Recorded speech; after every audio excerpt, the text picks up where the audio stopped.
Welcome into One of One Sports, the only one for your original sports takes, commentary, analysis, and of course predictions. And with college football officially underway, it is time to predict the Week 1 slate of college football. Let's get into it.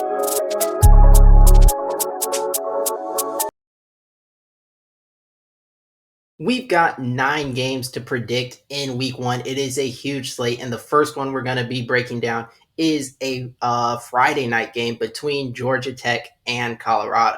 Getting into the keys to the game here, I think the biggest one has got to be the Colorado run defense.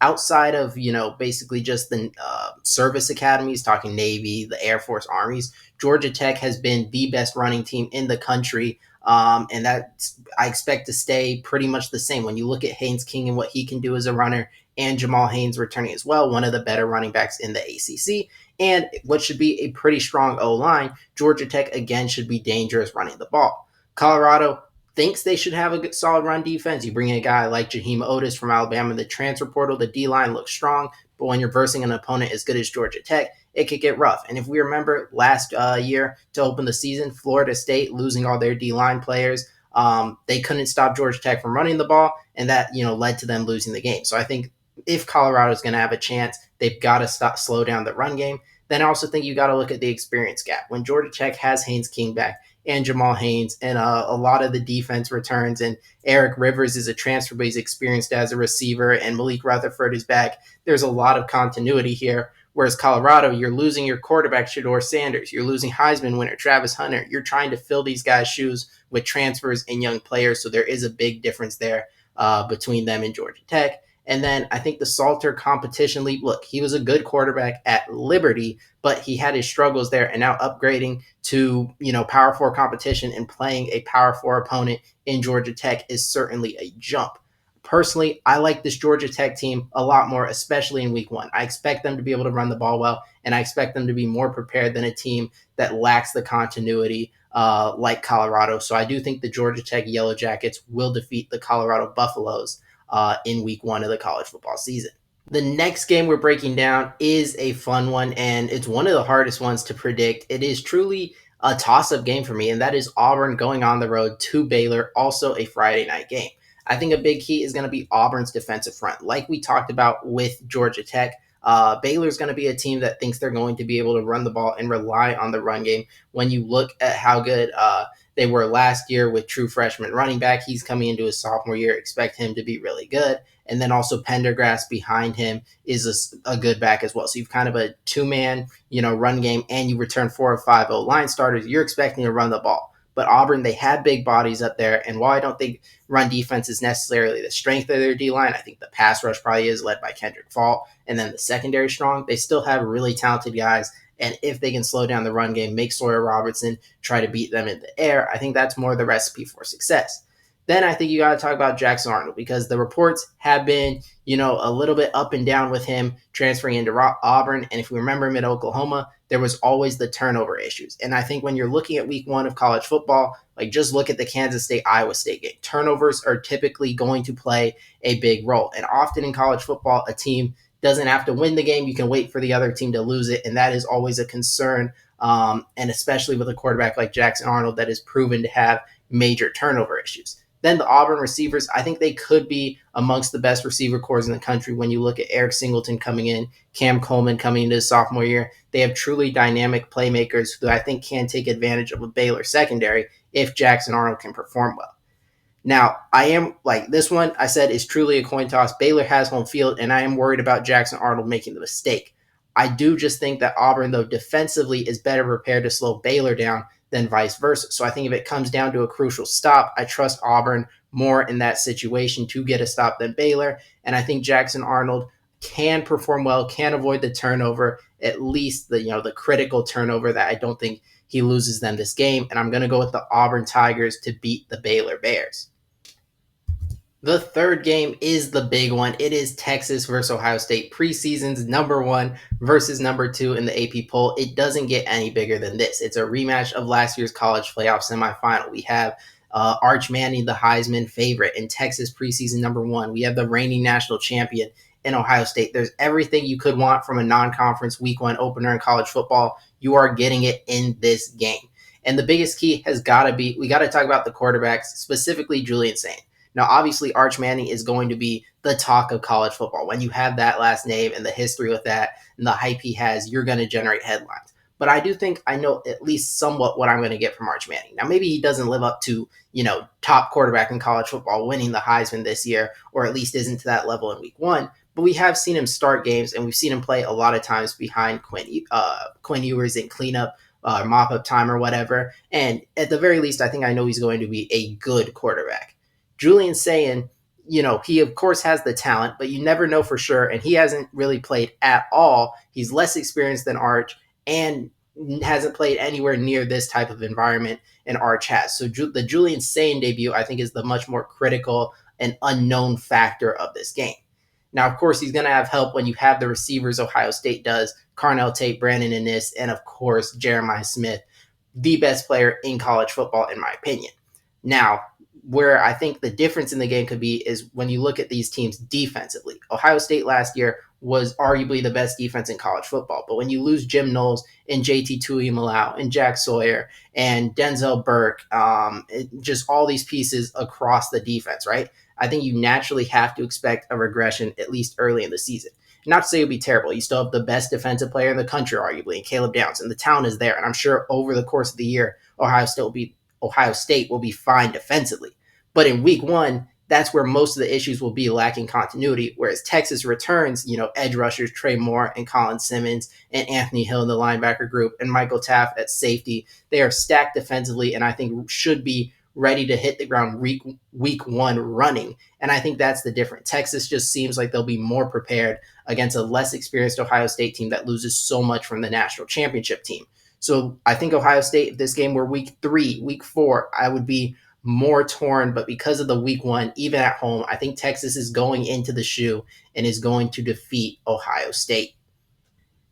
Game 4 is the one with the biggest spread we're talking here. Florida State is a significant underdog, but because of the brand recognition, I figured I'd break this game down. And the keys to the game to me have all got to be kind of talking about how could Florida State pull this upset, because they are significant underdogs.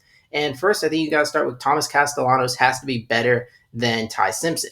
I know Ty Simpson's probably projected to play more of a game manager type role. Castellanos, we know, can be, a big time playmaker. We saw at Boston College, but he can also make critical mistakes. So if you get the good Castellanos game and we get Ty Simpson kind of struggling in his first career game as Alabama starter, then maybe Florida State can get something going there. Then I think the FSU O-line transfers have to be ready to go week 1, as Alabama, led by LT Overton, is going to be pretty fearsome on the defensive line, I would think. And then same with the FSU secondary, as guarding Ryan Williams and Jeremy Bernard, and it's not going to be easy. And all in all, despite what Castellanos has said repeatedly that they'll beat Alabama, I find that really hard to believe. I think Alabama has the edges on the line of scrimmage, on the perimeter, and I don't think Simpson's going to be bad. Maybe Castellanos plays better, but there's just not really any significant edge for Florida State. I have to go with the favorite here in Alabama. The second of our 3 preseason top 10 matchups is a battle between the Death Valley Tigers. We get LSU, we get Clemson, and this one looks to be a lot of fun. We get arguably the 2 best quarterbacks in the country in Cade Klubnik versus Garrett Nussmeier dueling it out, and I expect them both to be really good. I do think Cade Klubnik doing a little more with his legs could help a lot here. And I think when you're looking at the line of scrimmage battle, LSU losing guys to the NFL, including Will Campbell, is going to hurt, whereas Clemson returns all their best alignment. And then on the defensive line, when you have TJ Parker and Peter Woods, 2 preseason All-Americans, that's going to create pressure. And LSU, I think, could struggle more. And you add on Garrett Nussmeier's less mobile. And then you look at the secondaries. Clemson has a lot of players in their back that are really good, especially Avion Terrell. Whereas LSU, I have more questions there. And obviously, we know both teams have great weapons, but I think LSU less prepared to handle the likes of Antonio Williams, Bryant Wesco, a TJ Moore, a Tristan Smith. So I do think this game is going to have a lot of points scored. And if it gets into shootout territory, I like Clemson more because the defense, I think, is better. And you still have a slightly better weapon and a quarterback that can do more with his legs.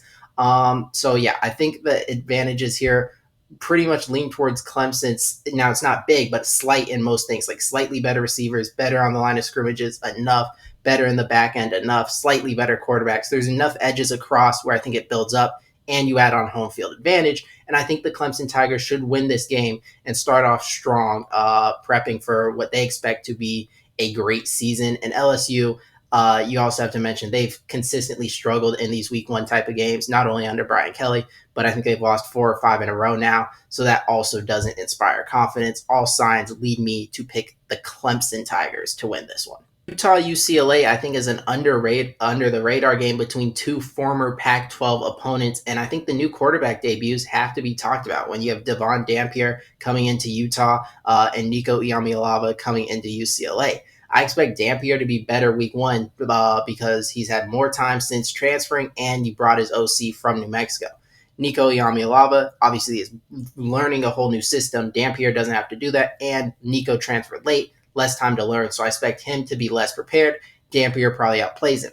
Then I also think the Utah run game is huge. Now, UCLA has been one of the best run defenses the past few years, so maybe they could keep that up. But when you look at what Dampier can do, is arguably the best running quarterback in the country. What Utah can do with one of the best O-lines led by Spencer Fano, and then Wayshawn Parker back there, they should be able to be a top 10 running team in college football, and I expect them to put that on display week 1. And then the last thing is how big of a leap can Foster make with UCLA in year 2?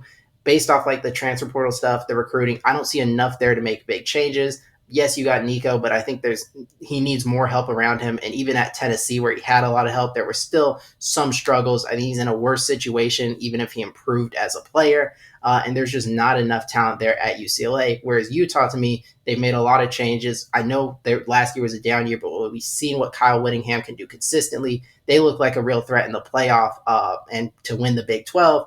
And I think there's just a lot to like about this Utah team. They're going to be a really good team this year. And I think they start off the year winning against their former Pac 12 opponent, UCLA.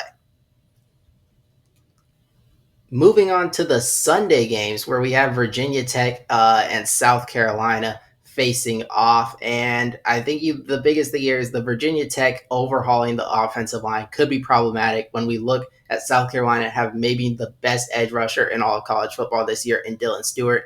I expect Kyron Drones to be under a lot of pressure and for Virginia Tech to be pretty disrupted offensively throughout the game. I also think the South Carolina receiving threats are pretty huge because I think Virginia Tech is vulnerable in the secondary, but I'm not sure South Carolina has the weapons to expose it. If someone can emerge, maybe it's Nick Harbor, maybe it's someone else, but as like a guy who's making plays week 1, that would be huge for them to win this game comfortably. And then Lenoris Sellers. A lot of people or actually, there's a pretty big gulp in opinion on him. Like everyone thinks he's good, but some people think he's like Heisman level good. I'm just looking to see what does he look like week 1, and has he cleaned up? Because there were mistakes last year. Has he cleaned it up, and does he look like a quarterback ready to elevate this South Carolina team? I am going with South Carolina to win this game. I think they're better, significantly better on the lines of scrimmage, have the better quarterback, and overall just more talented. And Virginia Tech, a team that their coach is on the hot seat. They could really use this win. I'm not seeing them getting it. The Gamecocks, I would be really surprised if they lose this one at home to open the season. The other Sunday night game, or the other Sunday game, this one happening to be at night, is the last of our preseason top 10 matchups. And it is, I would say, probably the game I'm most looking forward to, the old Catholics versus Convicts, Notre Dame versus Miami football game. I can't wait for this one. And I think you got to start by talking about the battle in the trenches. Both teams expect to basically physically dominate their opponents throughout the season. And when you look at them, they're two teams that I think expect to be top 10 O-lines in college football. Miami obviously led by Francis Malinois, potential top 10 NFL draft pick, but Notre Dame also has a ton of talent on the O-line. Anthony Knapp, freshman All-American last year, should be one of the best O-linemen. So they're going to be looking to assert their will that way. And especially when you consider Notre Dame has the best running back in college football, Jeremiah Love, behind that, they're going to want to give him the ball behind that O-line and make moves. But neither of these teams on the defensive line is any slouch either. When you look at Miami, the pass rush is there with Ruben Bain. And even on the inside, they brought in transfers like David Blay. And there's a lot of young talent looking to make a jump and become, difference makers on the interior. And it's the same thing for Notre Dame. Like you're losing guys like Riley Mill and a Watts, but there's a lot of talent there. So if either team's defensive line can stand up against what is a really good offensive line on the opposition, that could make all the difference. And then CJ Carr versus Carson Beck. Like I mentioned earlier, these games a lot of times come down to making a mistake.